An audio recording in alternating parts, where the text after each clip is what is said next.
shot. Stabler back. Here comes the rush. He sidesteps. Can he throw? He can't. The ball flipped forward is loose. A wild scramble. 2 seconds on the clock. Casper grabbing the ball. It is on the fumble. Casper has recovered in the end zone. The open rated is scored on the most seedy, unbelievable, absolutely impossible dream of a play. Madden is on the field. He wants to know if it's real. They said yes. Get your big butt out of here. He does.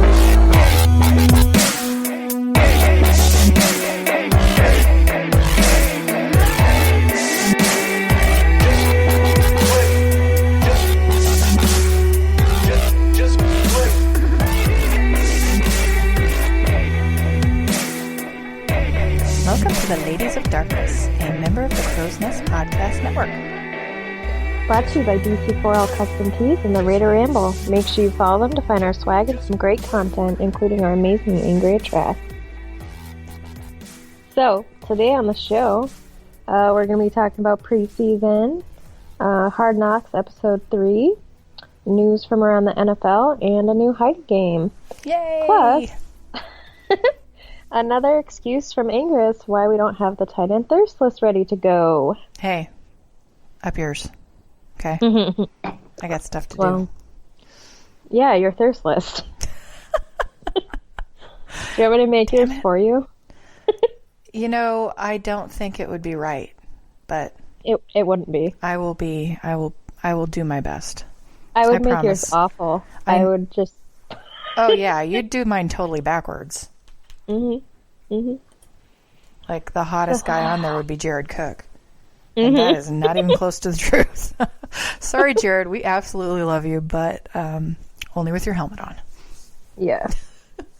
I didn't realize that he looked like that until I started doing a thirst list. You know what? I can't say anything bad about Jared. I love him. I love him too. He's my favorite. Always, always, always will. So we wanted to do a quick shout out in case you have not listened to our newest CNPN show. It is called CNPN Blackout, hosted by our very own Sean, a Wahoo Raider. Woo! He's on episode 2 this week. It's been great. He's had great feedback. I think he's doing a great job over there. Yeah, he is. And why wouldn't he? He's amazing. Of course. We love him. We love Sean. He's a great guy. And he's celebrating. He's got a brand new baby girl, which is very sweet. Him and his wife welcomed a baby girl a few weeks ago. Golly. I can't believe it's been... I don't even know the date. I'm terrible. I'm sorry, Sean. I feel like it's been a whole month. I feel like it's been a month too, but time flies. So anyways, speaking of time, how's your week been?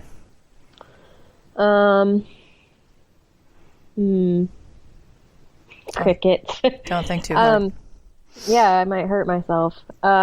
Week's been fine, I guess. I am exhausted today because I spent it at an amusement park, which I always love, but it is exhausting when you get as old as me and you have to go on all these rides that mess with your equilibrium. Yeah, that's really a young woman's game. I don't understand it, but whatever. I remember, like, when I was a kid, I could go on all the rides over and over and not feel a thing. And, like, all of a sudden, one day in my late 20s, I went on a roller coaster and I got, like, super dizzy and nauseous. And I was like, what the hell's wrong with me? And I guess it's just because I'm getting old now. Well, you are up there in those big, huge 30s, so... Yeah. Heavens the highlight of the Betsy. day. Heavens to Betsy. The highlight of the day. I was at the amusement park and I saw this teenage boy and he was wearing a shirt that said, "Virginity rocks." And I kind of chuckled and I was like, "I like your shirt." And he was like, "Yeah, I'm not a virgin." Well, at least he's a proponent of virginity. That's good, I guess. I wanted to say it's very obvious you are, but that's okay. You're young. He had to have been like 14 or 15. Oh, he better be a virgin. I would smack the crap out of him if he was my kid. Oh my gosh. No way. I think he was just embarrassed that I pointed it out. Probably, because when you're 14, you're embarrassed by everything. So thanks, old lady at the amusement park. Right. My goodness. I was wearing one of my mini Raider shirts, and this guy wearing this really, really old Broncos hat came up to me, and he barely spoke any English. I couldn't really understand exactly what he was saying, but he was like, Raiders, yeah! And I was like, yeah. And he's like, Broncos play Raiders this season. It's the first game. And I was like, yeah, it's going to be awesome. And he was like, yeah, good luck. And then he left, and I was really excited. And then Aaliyah was like, what language was he speaking? And I was like, English. He had such a thick accent. But that was cool. At least he was nice. Yeah, he was really nice. Those are really Unless, good. I mean, I could barely understand him. He could have just been talking mad shit to me, and I just wouldn't have even known, and I was smiling and nodding. Yeah, Raiders. Well, we're going to assume he was being nice. Yeah, I think he was. That's the nice thing to do. He didn't punch me or anything, so. That's a good start. All right, let's get into some team news. I want better execution. Are we clear on that? I want better fucking execution.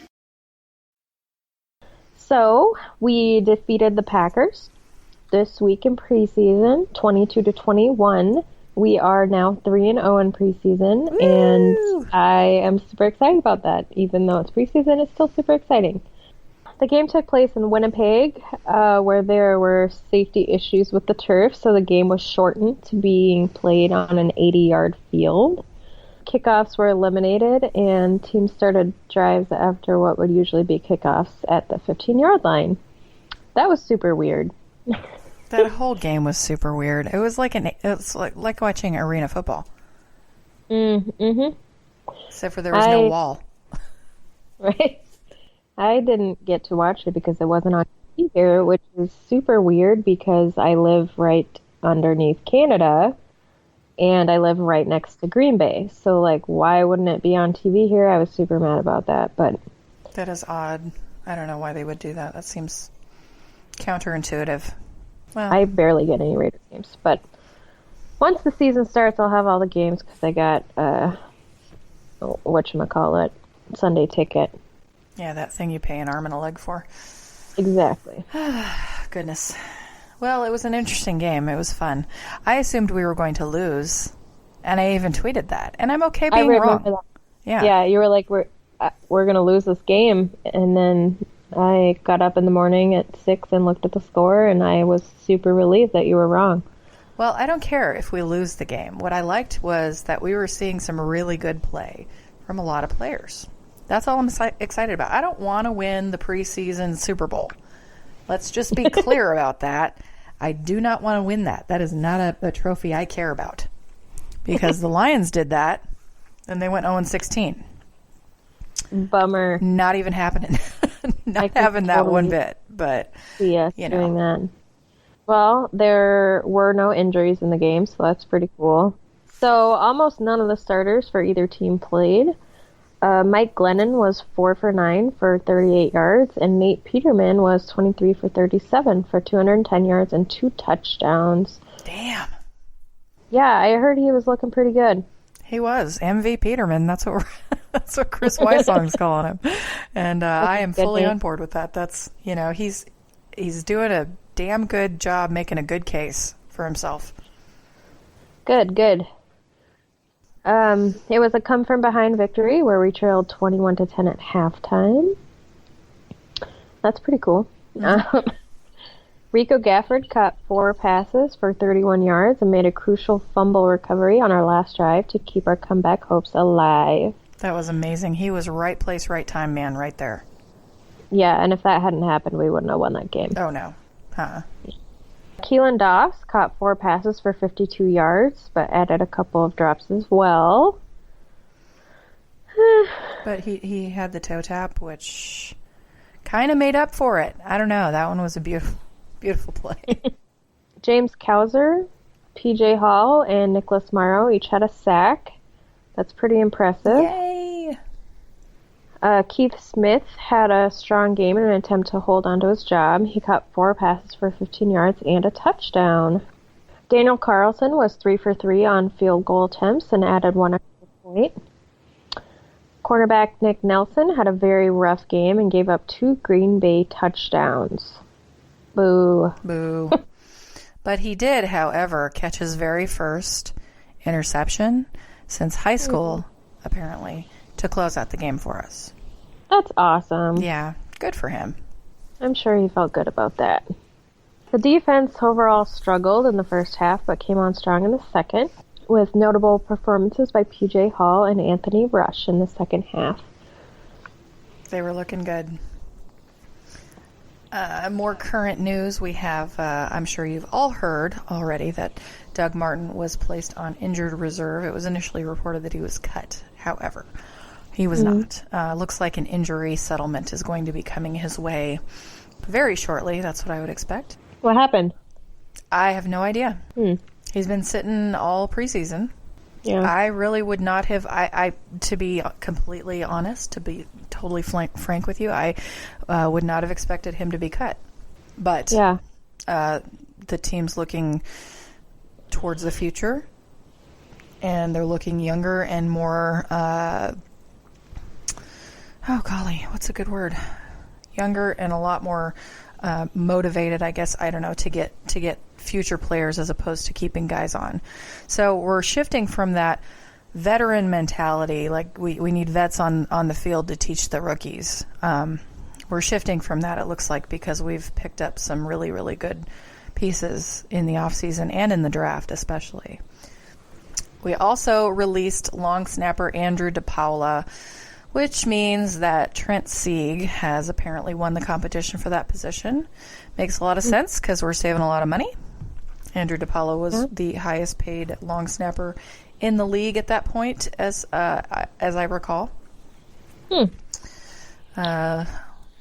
In helmet news, wide receiver Antonio Brown has had his second grievance heard, and it has been denied. He will have to wear a newer approved helmet this year. Apparently he's looking at something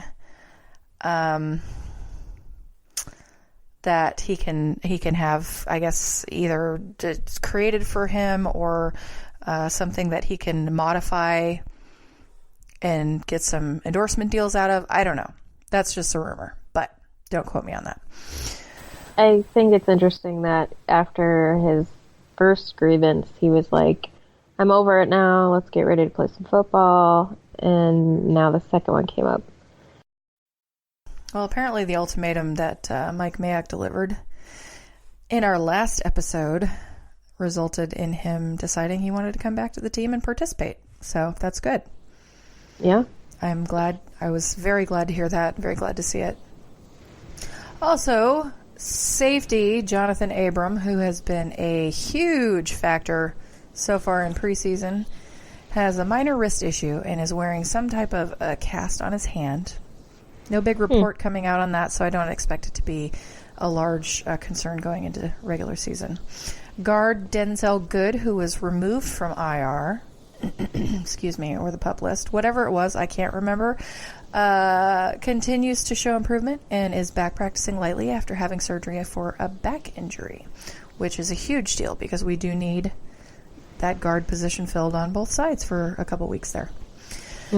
Cornerback Isaiah Johnson has been quietly recovering from a concussion in our first preseason game, and he remains sidelined from playing for now. So we do have some injuries that we're still battling, but looks like things are looking good so far, so that's very encouraging. Yes, it could be much worse. So let's talk about Hard Knocks episode 3. You didn't watch it. I did not watch it. I watched part of it. I need to catch up on it. I had a sick one in the house, and I have to take care of everybody when everyone's sick, and when I'm sick, I don't get taken care of. But, that's the mom's role. This is how moms work. It's what we do. Yeah. It is how we function. So the breakaway star for this episode, as far as I think the Ladies of Darkness are concerned, was Frank Caliendo.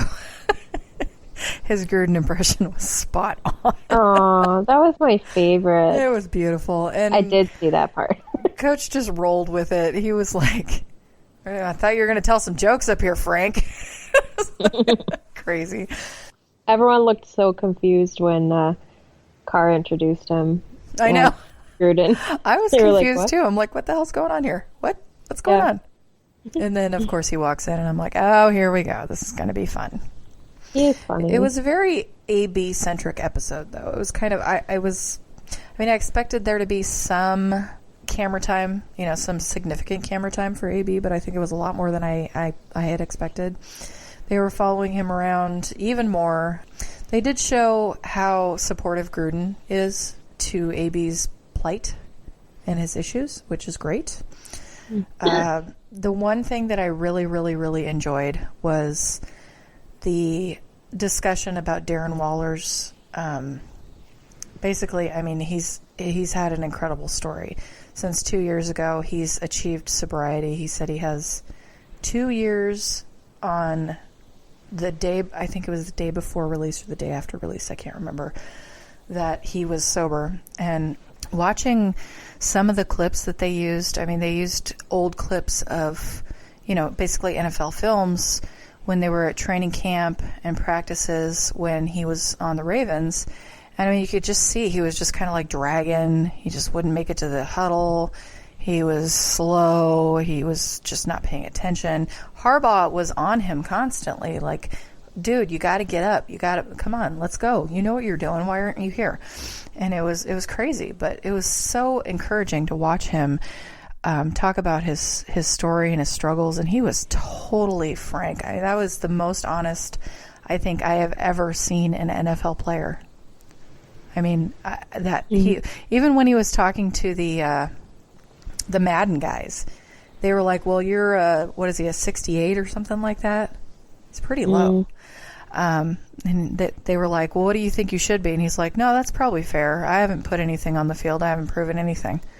And they were like, wow, that's shocking.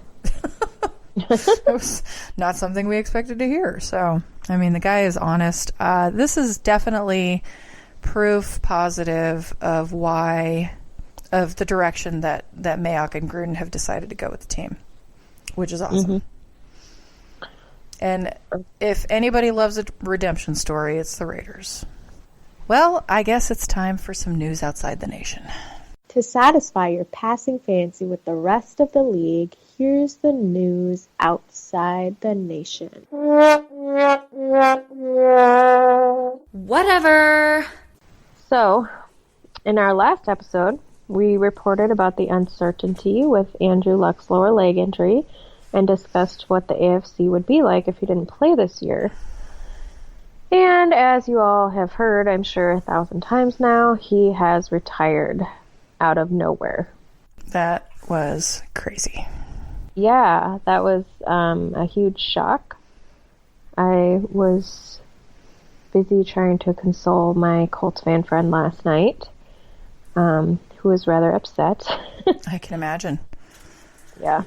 That poor guy, he got booed, and that's just not okay. It's not. More on that later, though. Trust me, we're going to address it. We got this. Moving on, Houston Texans running back Lamar Miller has suffered an ACL tear and is out for the season while he was playing the Cowboys last night. That was gross and sad to watch. It was. It's gonna be an interesting run for the running backs in the NFL over the next few weeks. Yeah, the Cowboys destroyed the Texans. They did. Oh my gosh. I fell asleep watching the game because it was boring as hell. And then I woke up and my TV had frozen for some reason. My feed had frozen. And it was frozen on like 34-0. And I'm like, holy cow, what the heck? Well, that was the final score, so you didn't miss anything. Yeah. Former NFL player Barry Bennett and his wife Carol were found fatally shot in their Minnesota home this past week. Their son Dylan has been arrested for their murders. Bennett played for the Saints, Jets, and Vikings in his career. That's incredibly tragic. Patriots tight end Lance Kendricks is suspended for the season opener due to a violation involving the worst drug on the planet, marijuana. Oh, it's terrible. I can't believe people still smoke that stuff. I know, it's just the devil. The devil. That's ridiculous. I still am super mad every time I hear someone suspended for that, and then Tyreek Hill gets away with what he did. Right. Okay. Well, we know where your priorities are. Good job, NFL. Yeah. Tyreek Hill got me so many points in fantasy last year, and I refuse to draft him this year. I don't blame you. I'm not drafting any Chiefs players at all because of it, actually. I am really curious to see. I'm sure that there's going to be some sort of stats that show a drop in drafting of certain players, because I bet you there's going to be a huge drop-off. I was at a bar yesterday, and there were these people doing their draft there, and right before we left, we looked at their draft board, and their picks were so awful. But anyways, they drafted Andrew Luck, and then all I could think about that night was, man, that sucks for you. Yeah, no kidding. Did you see the OJ video? I did. That was amazing. Even Rich Eisen got in on that. That was funny. That was hilarious. If you're not following OJ yet, you might want to do that. Or at least look at that. Terrible, but just do it anyways. So the Buccaneers' backup quarterback, Blaine Gabbert, has a separated shoulder, and the Bucs have re-signed quarterback Vincent Testaverde to fill the void. It's so weird hearing that name because I grew up watching Vinny Testaverde. Yeah. And now it's like he's back. I don't know what to think. I'm so confused. Yeah. All right, so super familiar. Here's some interesting news. What'd you say? I said that name sounded super familiar. Yeah. It's because Vinny. Yeah. Cool. Okay. Here's some interesting news. 49ers GM John Lynch reports that Nick Bosa has a 50-50 chance of playing the season opener. I am shocked. Wait. Huh. Wait. What? Are you shocked? Who could have predicted his propensity for missing games? Oh, wait. That was the Ladies of Darkness. We did sure that. Was. We told y'all. Nobody listened. Nobody listens. Someday they'll all listen. Cam Newton may play in the opener following a mid-foot sprain. The Panthers' third preseason game. His condition will be closely monitored. It didn't look bad, and they were really optimistic once it came out that it was just a high foot sprain, mid-foot sprain. So we'll see what happens with him, but he battles through a lot of injuries, so I anticipate he'll be back. There are still some. There are still some really big contracts up in the air. Your friend Cowboys there. Zeke Elliott was given an offer by the Cowboys that would have made him the second highest RB in league, but he turned it down. Oh my gosh. Reports are that he might have laughed at it. I don't know. Reports are he's a cocky son of a bitch. Yeah, exactly. Just because Todd Gurley set the running back market unreasonably high doesn't mean that everybody's going to pay a running back. Dude, you are basically Jerry Jones' bitch for 5 more years. He's still got 2 years on his contract. They're gonna take his 5th-year option. They're gonna tag him 2 times. They could tag him 3 times. It's possible. People don't normally do that unless it's a quarterback, but they can. And knowing Jerry Jones, he's not above that. He's not above petty. He doesn't give a shit. You're not going to get paid that money, dude. Even though I think Zeke deserves to get paid that money after he plays out his rookie contract. After watching Lamar Miller go down like that, why are they going to pay any running back? Why is anybody going to pay a running back a record salary just to watch somebody like that go down?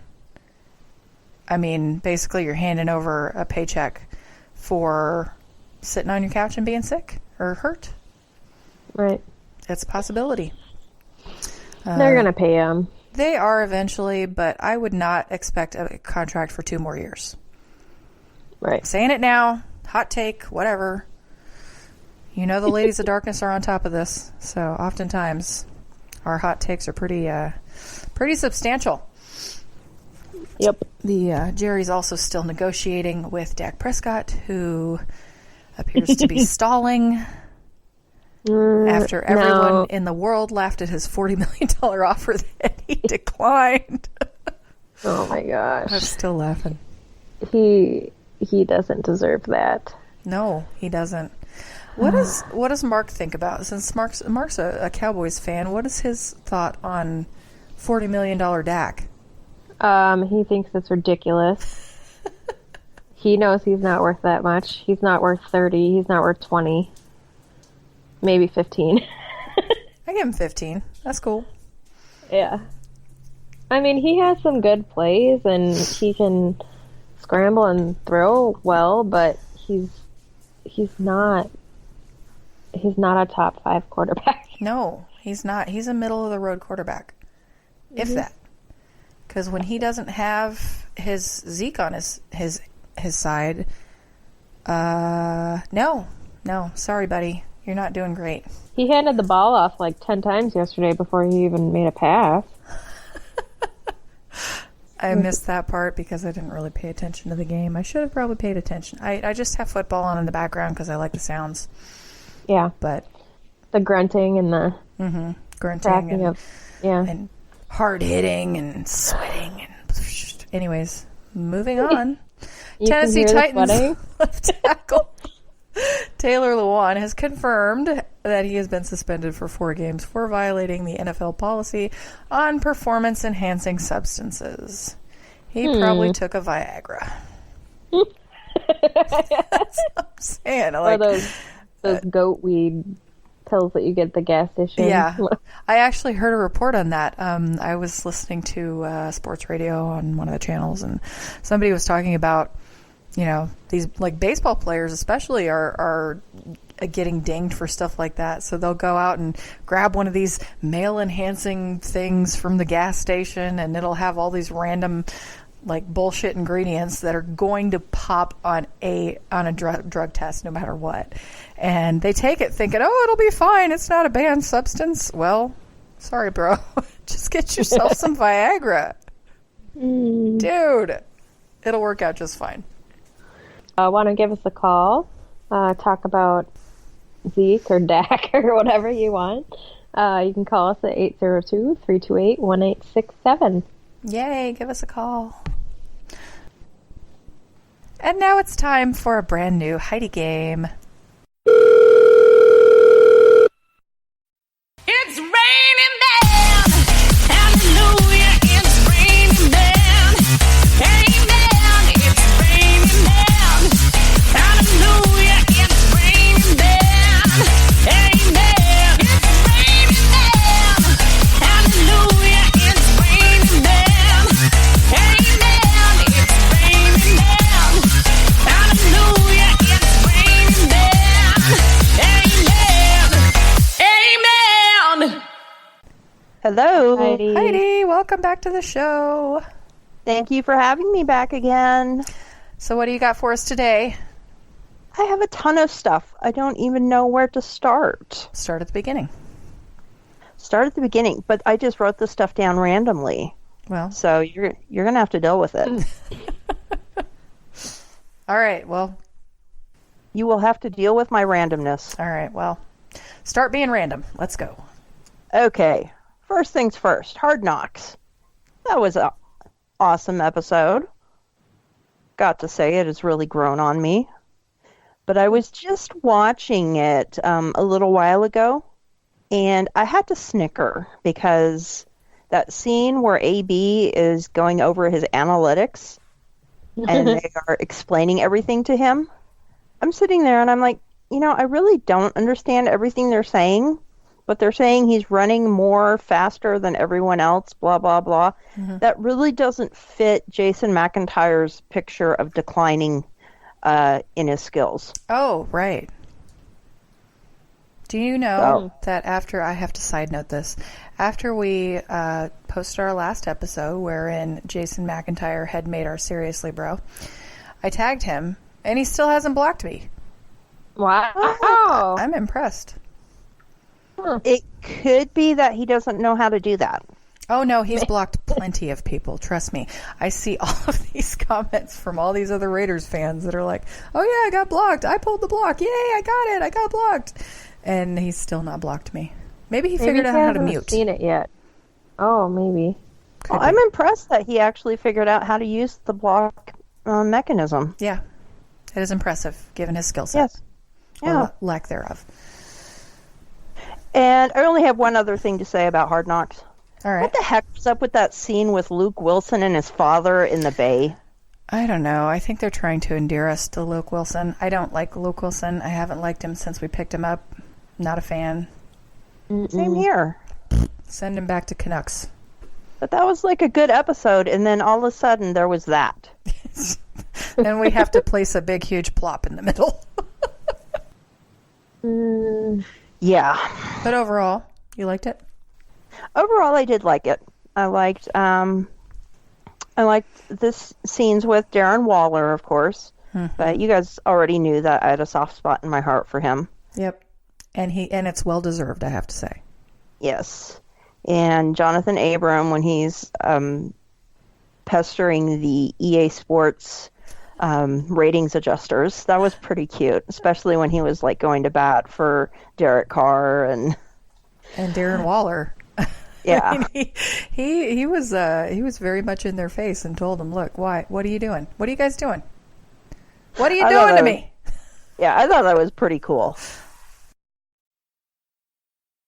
This ridiculous game that they had us play in Winnipeg on an 80-yard field, in total a 100-yard field, 80 yards goal line to goal line. What a joke that was. It was. Yeah. But I do have an interesting backstory to that. Tahir Whitehead, I think the next day, asked if on Twitter if that was the only if they had just won the only 80-yard game in NFL history, and people started talking about another game that had been played on a shortened field, and that was the 1932 NFL playoff game between the Chicago Bears and the Portsmouth Spartans. Yeah. And well, that's all interesting and all. It's the story behind that makes it interesting to today's NFL. The field that they played on, it was in an indoor stadium. I guess the Chicago weather had been really bad up until then. They had several blizzards, and they were getting a subarctic freeze coming through. And so they actually moved it indoors to, I believe it was Chicago Stadium. And the field itself was only a total of 80 yards long, 60 yards between the goal lines, and 45 yards wide, Wow. which was 10 yards narrower than the regulation width at the time.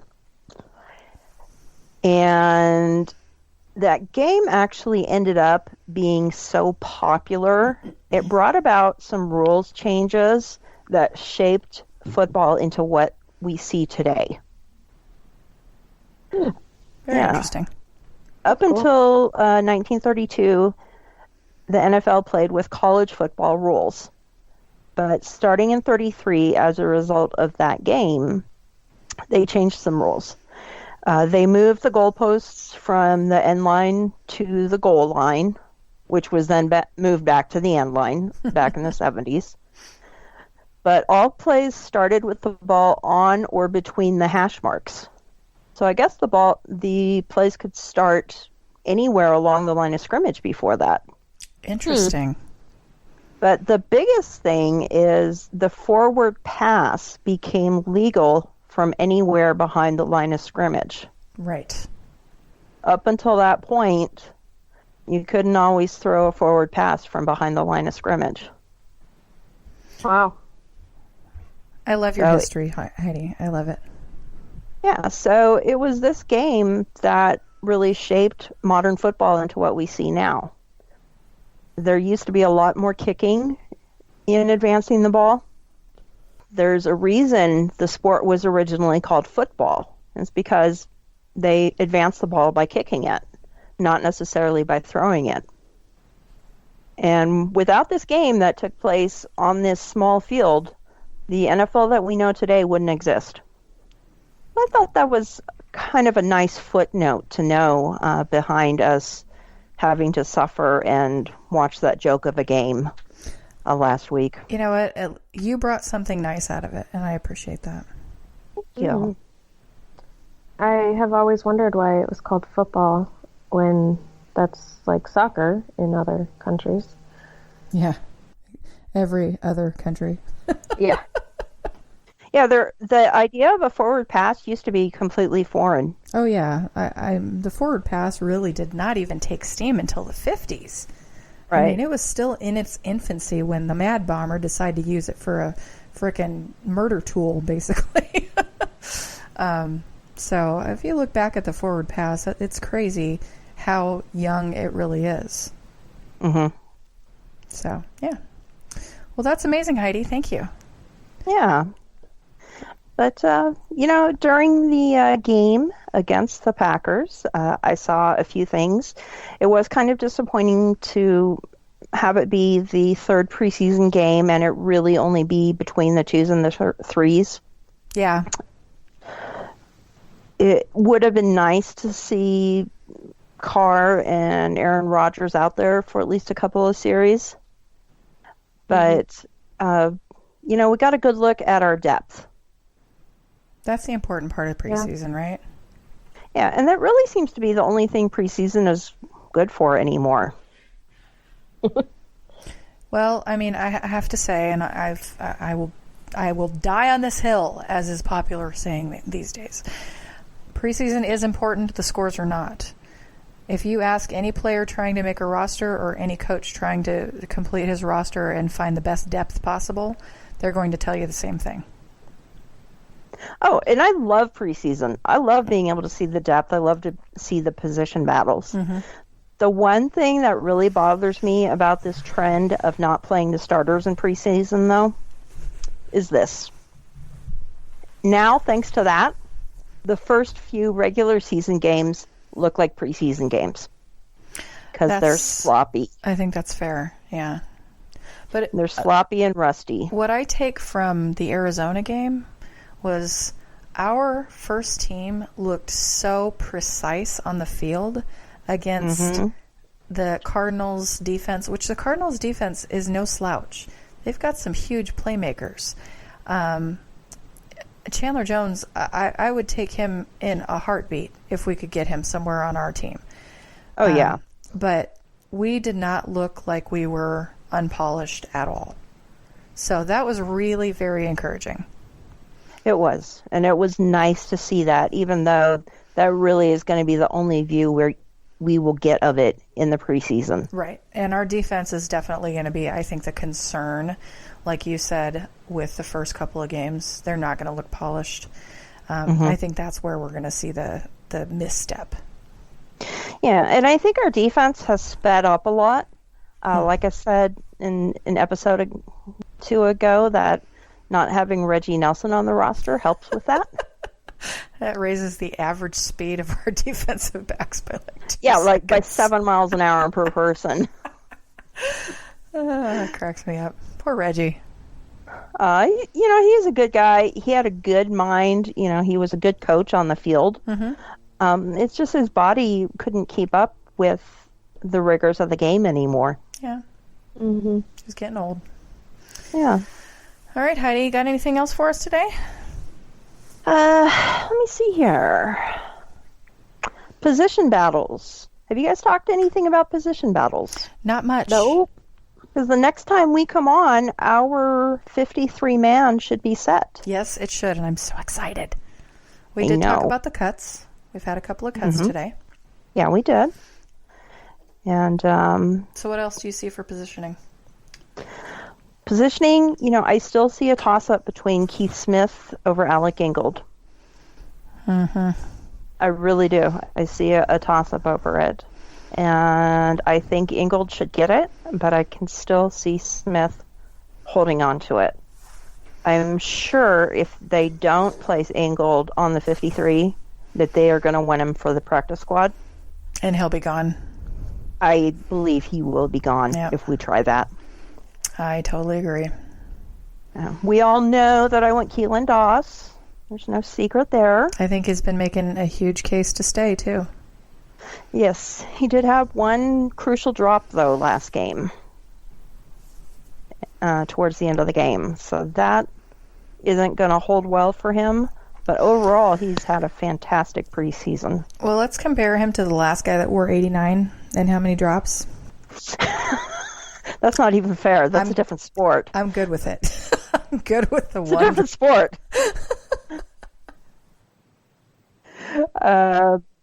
Like you know, Jenny I think, said last episode, he better bring that 89 back into the respectful area.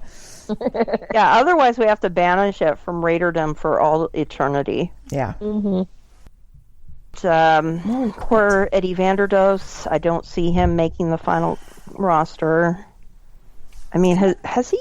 Is he even at the point where he's able to practice at all now? Not that I'm aware of. Yeah, me neither. So do you have any surprise cuts? Anybody you think is going to be like a holy cow? For me, Doug Martin. God damn it, Millie. Yeah, well, they kind of beat you to it. Yeah. Doug Martin was that surprise, but yeah. After the way Washington has played this preseason, not a huge shock. Right. That was going to be a huge question mark because of how Washington has played. You know, I firmly believe, in fact, Kane and I were talking about this last weekend or something, that I believe their plan always was to just cut Washington. And then when he came in for OTAs and then mini camp and then preseason and training camp, he ruined that plan. Yeah. He's made his case, and I think he's made it well. Yeah. The funny thing is, after Kane and I had talked about it, like a few hours later, somebody else told me the same thing. I was like, well, I guess I was kind of right. Must be. I guess I'm not the only person to see it that way. But yeah, Washington totally messed up that plan. Yeah. Good for him. And it's not only that, but from what I've seen of Martin, he does seem to have kind of lost half a step. I don't think that we've seen enough of him to this season to really know. Mm-hmm. But I do think that he proved his worth on the team for last season. Considering that he only had half a season to do it in, he did amazing. Because he wasn't the feature back until Marshawn got hurt. Yeah. So he put his time in. I appreciate what he did. Oh, yes. And he definitely blew me away last year. It was not what I expected at all. Mm-hmm. When Marshawn went down, I thought that was the end. Yeah. And he really stepped up. He did. He worked hard, and he gave us everything he had. Yeah, so a lot of gratitude from this Raiders fan for him. Yeah. For sure.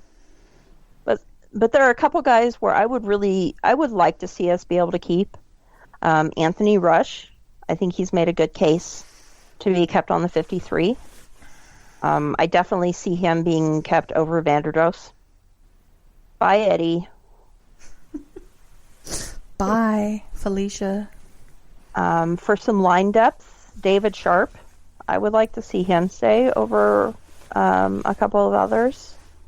The one guy who had a chance to really establish himself with these injuries that have gone out, Lester Cotton Sr., I just haven't seen that much from him. Have you? No. I mean, that was one that I've kind of, we look at, what's the other guy's name? Jalen something. The other guy, other than, because David Sharp has been looking good too. And then there's that other guy whose name I never remember. Jordan Devy. Yes, Jordan Devy. Thank you. He has looked incredible. He has been a shining star, and we need to keep those two. Lester Cotton, I just haven't even heard his name. I haven't seen him make any plays. I mean, usually no news is good news from your O-line, but there's just like nothing. Yeah, well, Devy, he has taken 38 snaps at center and 6 snaps at right guard in the preseason, and he has a 83.8 pass blocking grade across those snaps. That's impressive. That is the highest pass blocking grade of all Raiders players with more than 25 pass blocking snaps. Nice. I'll take that. Yes. So he's done really well. The highest graded offensive player we had against the Packers tackled Tyler Romer. Who? Yeah. I have no idea who that is. Yeah, his overall grade against the Packers was 82.5. But I have heard his name, but that's really about all that I knew was I recognized his name. But Jordan Devy, or DeVay, however you say his name, that is a name I've heard a few times, and I have been able to see he really has made a difference. Yeah, he's been on the field enough to make an impact and make an impression for sure. Mm-hmm. So. Yeah. And then one last guy that I'd really like to see make it is Curtis Riley, safety. Mm-hmm. He has stepped up a bit, and I wouldn't mind seeing him sneak in onto the 53. That begs the question, how many defensive backs are we going to carry? I believe that Gunther wants to carry a lot because of his schemes.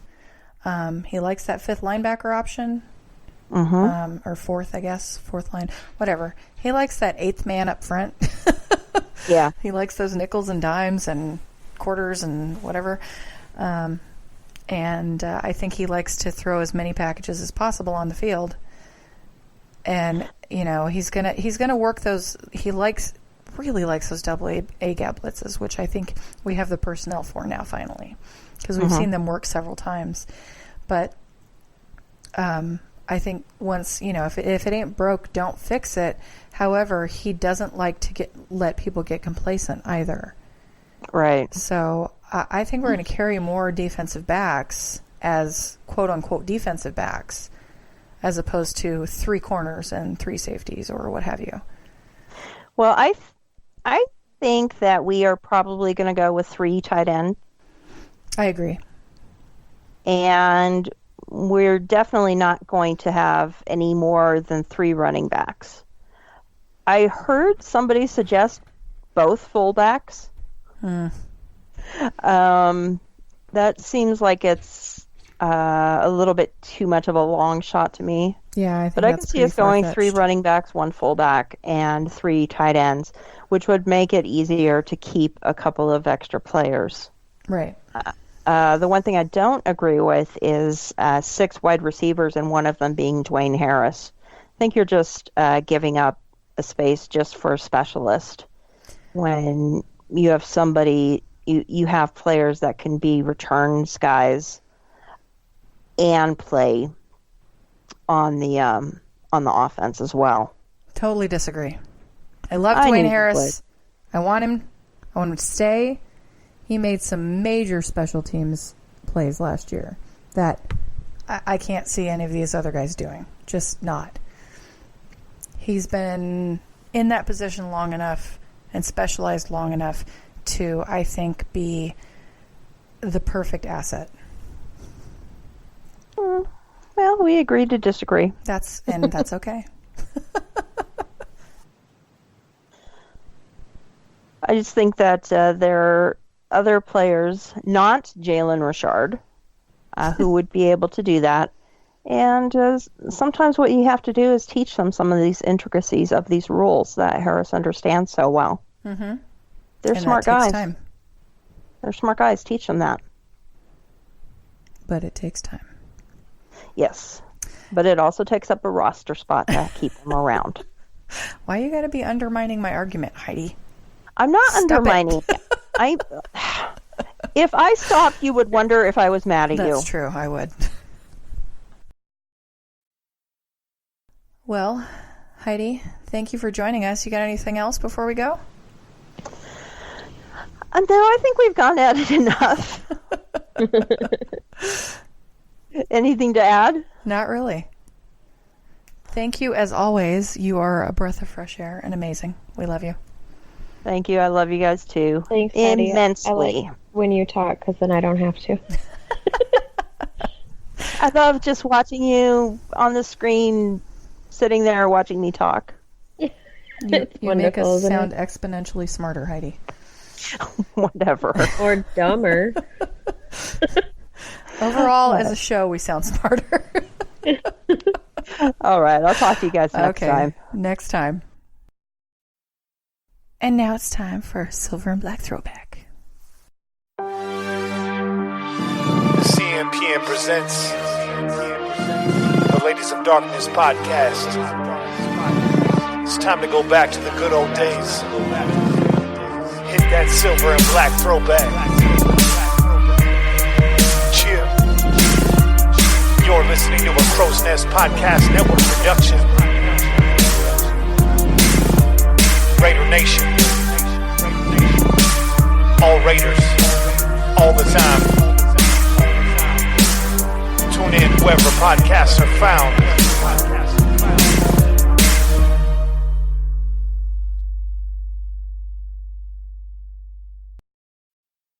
So, this month in Raiders history, on August 14th, 1959, the first organizational meeting of a new football league held under leadership of founder Lamar Hunt. In the same year, on August 22nd, American Football League chosen as the official name of the league the Raiders will play in. The Raiders will play in starting in 1960. Woohoo! Go AFL! Yay! That was a good year. It was. August 8th, 1987, former Raider offensive guard Gene Upshaw inducted into the Pro Football Hall of Fame in ceremony at Canton, Ohio, with presentation speech made by Raider owner, managing general partner Al Davis. Yay! We miss you, Gene. One of the best to ever do it, if not the best. Hell yeah. Also, on August 5th in 1990, the Raiders played New Orleans Saints in an historic Wembley Stadium in historic Wembley Stadium in London in the first Raiders preseason game ever in a foreign country. On August 7th, 2004, we were alive for that one, right? Ha! Yeah! Bob Brown becomes the 15th Raider to be inducted into the Pro Football Hall of Fame. And on August 8th in 2009, former Raiders safety Rod Woodson was inducted into the Hall of Fame as well. So yay, go Raiders. You're not trying to say that we weren't alive in 1987 or 1990, are you? Well, I was. I was. You were barely alive in 1987. I was still alive. That's true. Shut up. We're still alive. Okay. Anyways, whatever. Now it's time for our lady killer. Who's that lady killer? Baby, I'm low down, girl. I've been watching you. Our lady killer this week, Keyshawn Nixon. Woo! Go Keyshawn. Oh, real. He lit up the defensive backfield against the Packers on Thursday night. He has been amazingly fantastic this entire preseason. The undrafted free agent rookie has had his man targeted 15 times and has allowed only 5 catches for a total of 37 yards over the course of 3 games. That is out frickin' standing. That is baller status right there. Yes, it is baller. Quarterbacks have a 42.4 passer rating against him, making quarterbacks look bad. Damn right. John Gruden seems to agree with us, as he said, he has made more plays than any of our corners. He is playing extremely well. He's confident. He has had a lot of ball production and has been a factor on special teams. We're really pleased with Nixon. Nixon played for the South Carolina Gamecocks, and No, I knew you were going to laugh. I knew you were going to do it. I'm 4 years old, and in his senior year was selected by his peers for the Unselfish Teammate Award for special teams. Nixon grew up playing for his uncle, rapper Snoop Dogg. Not sure if you've heard of him. He sounds familiar. Yeah, just a smidge. He played in the Snoop Youth Football League, a Pop Warner age conference in Southern California.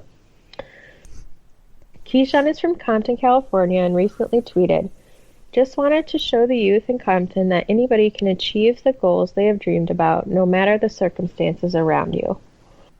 That is amazing. We love you, Keyshawn. I really hope he makes the 53. He is exemplary of the culture that we are clearly trying to cultivate. Yes. So, go Keyshawn.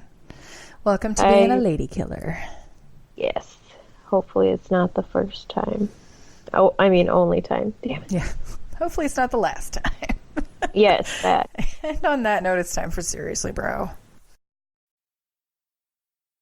You know, we all have our moments. Some of them earn a place on our wall of shame.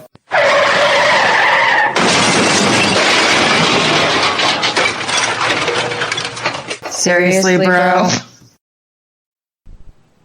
On Saturday, Colts quarterback Andrew Luck announced his retirement from the NFL.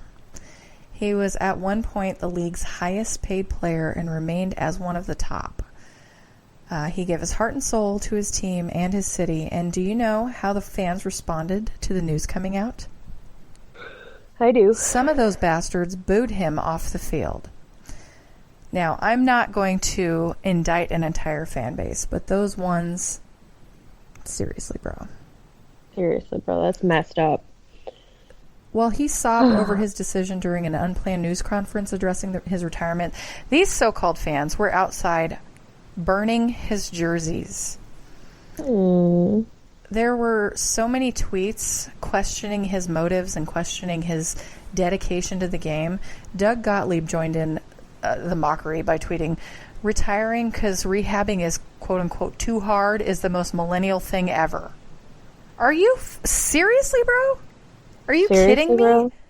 That's so messed up. Okay, let's talk about the physical toll that Andrew Luck has put himself through in just 6 NFL seasons. 6. He's torn cartilage in 2 of his ribs. He's partially torn his abdomen. He lacerated a kidney that left him peeing blood for weeks. He's had at least 1 concussion that's been diagnosed. He had a torn labrum in his throwing shoulder, and this mysterious lower leg injury, calf ankle thing, that led him to announce his retirement. He's walking away from contract that still has 3 years and $64 million in base salary and roster bonuses available to him. This is not a decision he made lightly.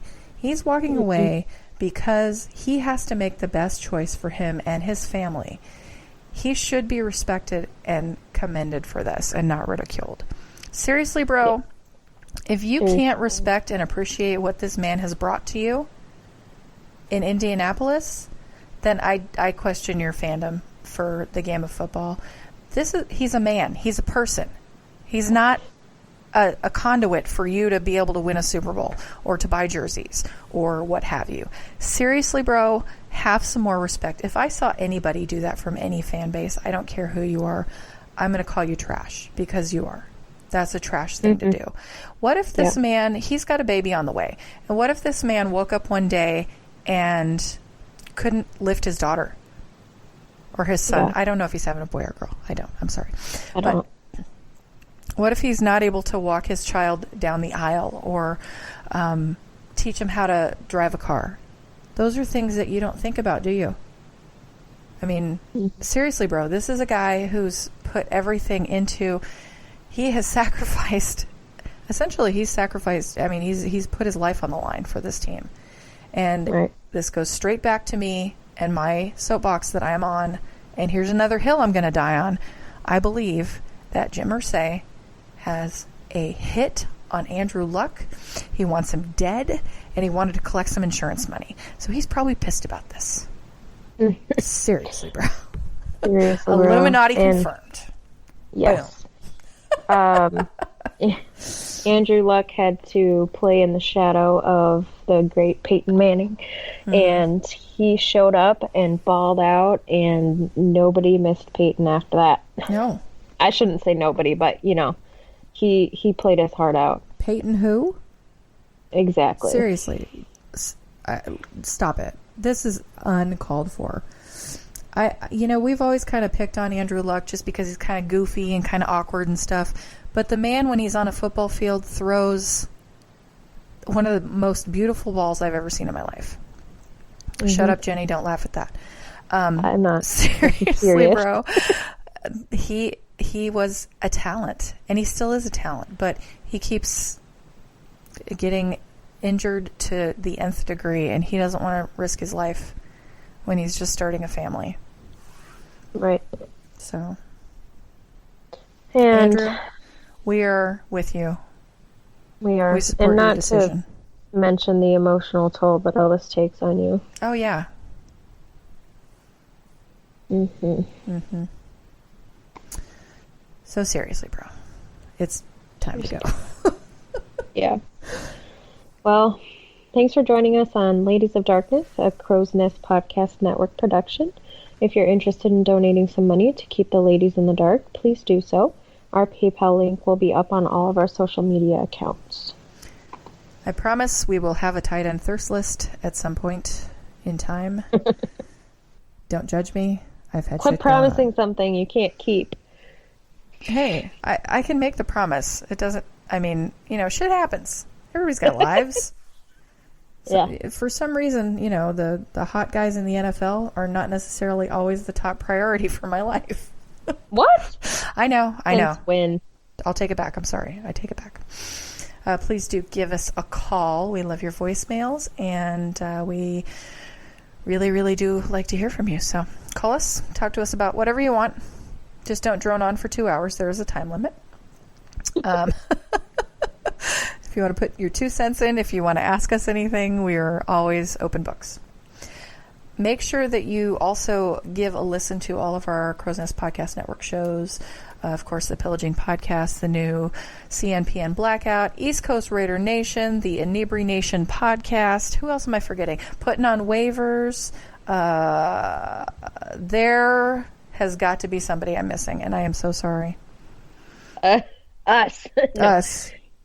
I'm sorry, guys, if I missed. My brain, I'm on a lot of sugar replacement.